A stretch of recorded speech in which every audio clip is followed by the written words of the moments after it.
अस्सलाम वालेकुम, नमस्ते डियर स्टूडेंट। आज हम पढ़ेंगे नाइन्थ फिजिक्स का जो थर्ड चैप्टर थर्ड यूनिट है, जिनके अंदर हम पढ़ेंगे डायनामिक्स के बारे में। डायनामिक्स क्या होता है? तो डायनामिक्स वर्ड जो है डायनेमी से निकला गया है, जिसकी मीनिंग जो हम कहेंगे कि इनकी माना जो है पावर है। तो हम डायनामिक्स को किस तरीके से डिफाइन करेंगे? हम यहाँ पे कह सकते हैं it the study of motion of bodies under the action of force है। किसी बॉडी के अंदर अगर मोशन हो रही हो under the action of force, force की वजह से अगर हो रही है, तो उन्हीं ब्रांच को हम नाम देंगे, यहाँ पे हम कहेंगे डायनामिक्स कहेंगे।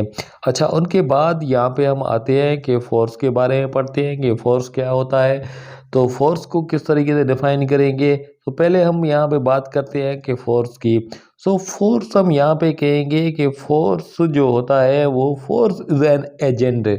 फोर्स एक ऐसा एजेंट होता है जो किसी ऑब्जेक्ट की पोजीशन को चेंज करे या चेंज करने की कोशिश करे, उसको उन्हीं को हम नाम देंगे, फोर्स कहेंगे। अच्छा, उनके बाद छोटे क्लासेस के अंदर हमने यहाँ पे पढ़ के आए हैं, फोर्स को हम इस तरीके से डिफाइन किया गया था कि पुल और पुश इज कॉल्ड फोर्स है। मगर यहाँ पे अब हम कह सकते हैं force is an agent which change और try to change the position of object है।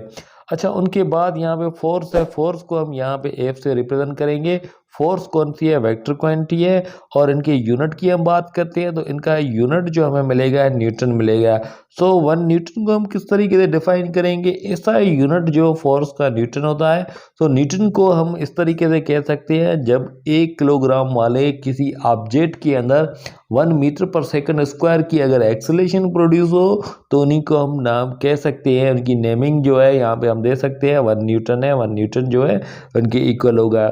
अच्छा, उनके बाद यहाँ पे हम आ जाते हैं कि फोर्स है, इनका सीजीएस सिस्टम है। सीजीएस सिस्टम के अंदर इनका यूनिट जो हमें डाइन मिलेगा, और एफपीएस के अंदर इनका यूनिट जो है, पाउंड मिलेगा।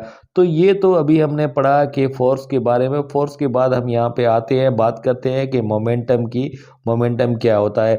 मोमेंटम को हम यहाँ पे पी से रिप्रेजेंट करते हैं। मोमेंटम को हम किस तरीके से डिफाइन करेंगे कि क्वांटिटी ऑफ मोशन है, या हम मैथमेटिकल वे में ऐसा भी कह सकते हैं it is the product of the mass and velocity है। मास और वेलोसिटी की मल्टीप्लिकेशन को हम यहाँ पे नाम देंगे, यहाँ पे मोमेंटम हम कह सकते हैं। तो पी है, P is equal to M E है। मोमेंटम वेक्टर क्वांटिटी है। इनका डायरेक्शन जो वेलोसिटी का डायरेक्शन हमें मिलेगा, वही मोमेंटम का डायरेक्शन होगा। और उनके बाद यहाँ पे यूनिट की हम बात करते हैं, तो यूनिट जैसे मोमेंटम को हम पी है, पी इज इक्वल टू यहाँ पे हम लिखते हैं एम वी है, एम, और उनके बाद यहाँ पे हमने लिखा है वी है। मास है, मास का यूनिट हमें किलोग्राम है, केजी हमें मिलेगा। वेलोसिटी है, वेलोसिटी का यूनिट हमें मिलेगा मीटर पर सेकंड है, यहाँ पे हम कहेंगे ये मीटर पर सेकंड। किलोग्राम मीटर पर सेकंड है, ये हम कहेंगे। मोमेंटम है, मोमेंटम का जो हमें यूनिट मिलेगा। या हम अदर वर्ड्स में ऐसा भी कह सकते हैं, अगर अभी हमने यहाँ पे लिखा है कि किलोग्राम है, केजी मीटर पर सेकंड है, और इनको अगर हम यहाँ पे मल्टीप्लाई करें एस अपान एस के साथ है, सो यहाँ पे ये पूरा का पूरा टर्म जो है ये हमें न्यूटन के इक्वल मिलेगा। और यहाँ पे ये जो बचा हुआ है ये सेकंड है, यहाँ पे हम लिखेंगे सेकंड है। तो यहाँ पे हम कह सकते हैं कि इनका यूनिट जो है किलोग्राम मीटर पर सेकंड मिलेगा, या हमें न्यूटन पर सेकंड, न्यूटन इनटू सेकंड जो है वो हमें मिलेगा। अच्छा, उनके बाद यहाँ पे सीजीएस सिस्टम है। सीजीएस सिस्टम के अंदर हम इनकी यहाँ पे बात करते हैं, तो डाइन सेकंड है। डाइन सेकंड हम यहाँ पे इनका हमें यूनिट मिलेगा, या हम ऐसा कह सकते हैं ग्राम सेंटीमीटर पर सेकंड है। ये भी इनका सीजीएस सिस्टम के अंदर यूनिट मिलेगा। मोमेंटम दो ही चीज़ों के ऊपर डिपेंड कर रहा है कि किसी ऑब्जेक्ट है, किसी ऑब्जेक्ट का मास कितना है, और उनके बाद यहाँ पे हम कहेंगे उनकी वेलोसिटी है, वेलोसिटी कितनी है। तो मोमेंटम जो हम यहाँ पे कहेंगे टू ही फैक्टर के ऊपर डिपेंड कर रहा है, टू ही फिजिकल क्वांटिटी के ऊपर डिपेंड कर रहा है। एक हो जाएगा मास, दूसरा हो जाएगा वेलोसिटी। अच्छा, उनके बाद यहाँ पे हम आते हैं कि बात करते हैं कि मोमेंटम को हम फोर्स की टर्म में किस तरीके से डिफाइन करेंगे। जैसा कि यहाँ पे हम कह सकते हैं कि फोर्स है, फोर्स हमारे पास जो मिला हुआ है, ये rate of change of momentum है, इस कॉल्ड फोर्स है। Rate of change of momentum है, इन्हीं को हम यहाँ पे नाम देंगे फोर्स है। तो चेंज इन मोमेंटम है मीन्स यहाँ पे हम लिख सकते हैं कि फाइनल मोमेंटम से हम यहाँ पे कहेंगे कि इनिशियल मोमेंटम है, इनको सब्ट्रैक्ट करेंगे, अपान में यहाँ पे टी लिखेंगे। और हमें पता है कि मास है, मास जो कंजर्व क्वांटिटी है, मास यहाँ पे भी है, यहाँ पे भी मास है। सो मास को हम कांस्टेंट लेते हैं, यहाँ पे हम कहेंगे वी एफ माइनस वी आई, अपान में हम यहाँ पे लिखेंगे कि ये टी मिला हुआ है। ये पूरा का पूरा टर्म जो है ये किसके इक्वल होएगा? सो हमने यहाँ पे पढ़ के आए हैं कि rate of change in velocity is called acceleration है, ये एक्सेलेरेशन के इक्वल होगा। और यहाँ पे ये मास था, मास है, मास को यहाँ पे हम लिखते हैं। So according to Newton second law of motion है, Newton second law of motion के तहत यहाँ पे हम कह सकते हैं कि product of the mass and acceleration is called force है। सो फोर्स जो है मास एंड एक्सेलेरेशन के इक्वल होता है। तो यहाँ पे हम कह सकते हैं कि फोर्स है, फोर्स को हम यहाँ पे डिफाइन करेंगे इन टर्म ऑफ मोमेंटम। तो यहाँ पे हम कह सकते हैं कि ये जो हमें मिला हुआ है फोर्स है, फोर्स को अब कहेंगे rate of change in momentum is called force है। अच्छा, उनके बाद यहाँ पे बात की जा रही है, उनके बाद हम यहाँ पे बात करते हैं कि law of conservation of momentum है। Law of conservation of momentum जो हमारे पास यहाँ पे मिला हुआ है, सो यहाँ पे हम कहेंगे स्टेट दैट है, इनकी स्टेटमेंट जो यहाँ पे ये क्या होगी कि total momentum of isolated system remain constant है। सो यहाँ पे हम बात करेंगे टोटल मोमेंटम आइसोलेटेड सिस्टम है, किसी कोई भी आइसोलेटेड अगर सिस्टम है तो उनका मोमेंटम जो है वो हमें कांस्टेंट मिलेगा। या हम अदर वर्ड्स में ऐसा भी कह सकते हैं the total momentum of isolated system है तो वो रिमेन कांस्टेंट है। या हम ऐसा भी कह सकते हैं total momentum of isolated system before collision है, टकराने से पहले किसी आइसोलेटेड सिस्टम का मोमेंटम इक्वल होगा किसके? टोटल मोमेंटम आफ्टर कोलिजन है, टकराने के बाद जो है इनका मोमेंटम हमें इक्वल मिलेगा। अच्छा, उनके बाद यहाँ पे हम बात करते हैं कि मैथमेटिकल रिप्रेजेंटेशन है, हम इनको यहाँ पे किस तरीके से रिप्रेजेंट करेंगे। तो मैथमेटिकल अगर representation of law of conservation of momentum को यहाँ पे हम कहेंगे, so consider two bodies of mass m1 है एंड m2। दो हमारे पास बॉडी है, सपोज करें कि ये एक बॉडी है, ए बॉडी है जिनका मास हमारे पास m1 है, ये मिला हुआ है। दूसरी बॉडी यहाँ पे हमारे पास बी बॉडी है जिनका मास जो है m2 है, यहाँ पे हम कहेंगे ये मास है। और इनकी इनिशियल वेलोसिटी है u1 एंड u2 है, इनकी वेलोसिटी हमें ए ऑब्जेक्ट की u1 मिलेगी और बी ऑब्जेक्ट जो मिला हुआ है इनकी वेलोसिटी u2 मिलेगी। अच्छा, उनके बाद यहाँ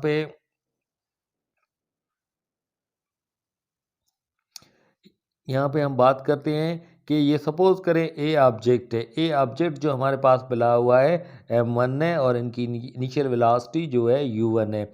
बी ऑब्जेक्ट है, इनका मास m2 है और इनकी इनिशियल वेलोसिटी जो यहाँ पे हम कहेंगे u2 मिली हुई है। तो before collision total momentum of isolated system, इनका मोमेंटम अगर हम यहाँ पे देखें तो हम यहाँ पे लिखेंगे इनका मोमेंटम m1 है। तो इनका मोमेंटम जो है ए ऑब्जेक्ट का मोमेंटम मिलेगा m1 है, u1 है, ये लिखेंगे।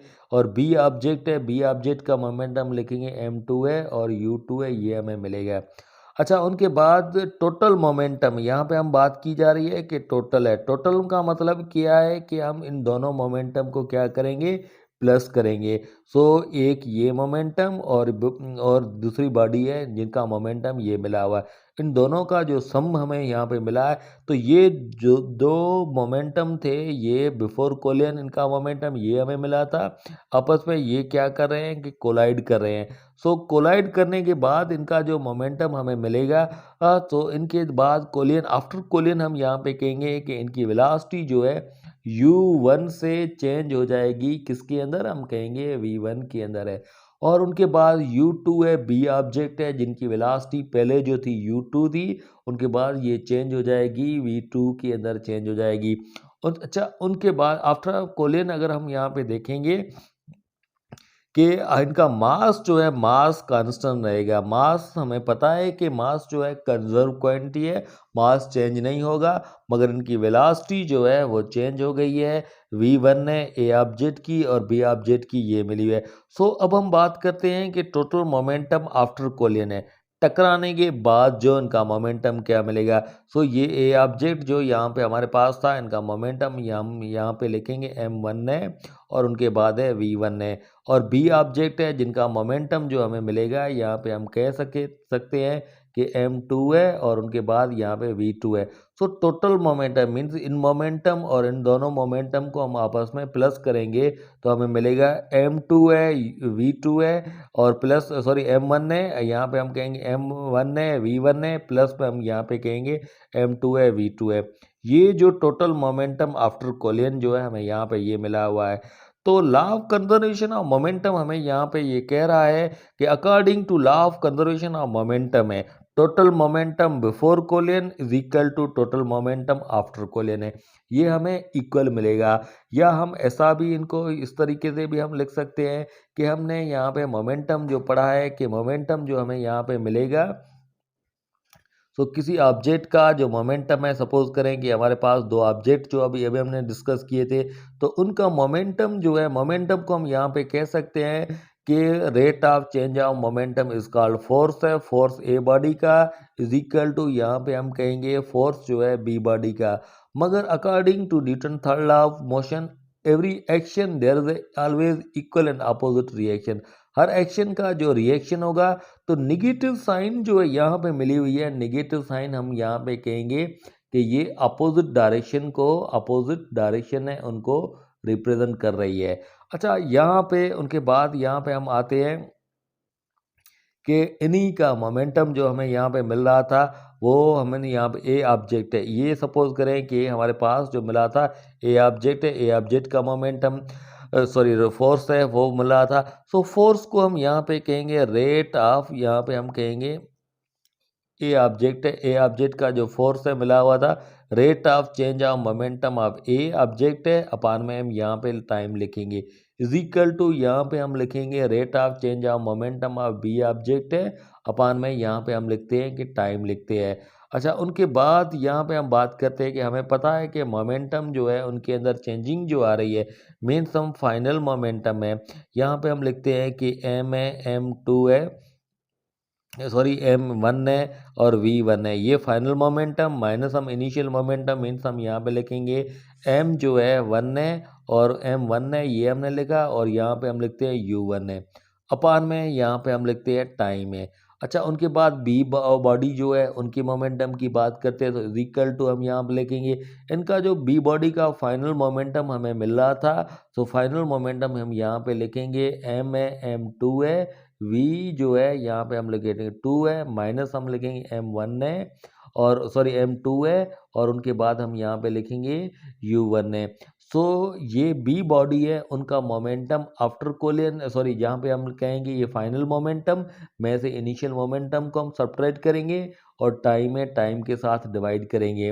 अच्छा, तो ये हमें जो अभी हमने कैलकुलेट किया on the basis of force है।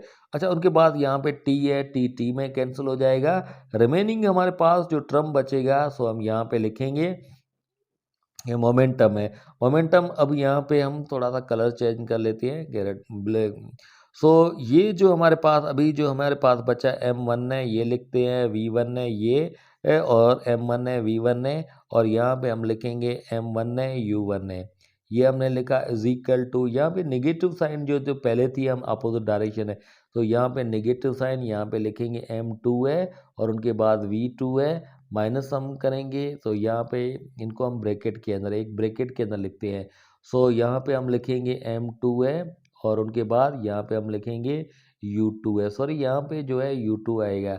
अच्छा, निगेटिव साइन मल्टीप्लाई करेंगे तो ये निगेटिव साइन यहाँ पे मल्टीप्लाई होगी तो यहाँ पे ये पॉजिटिव आ जाएगा।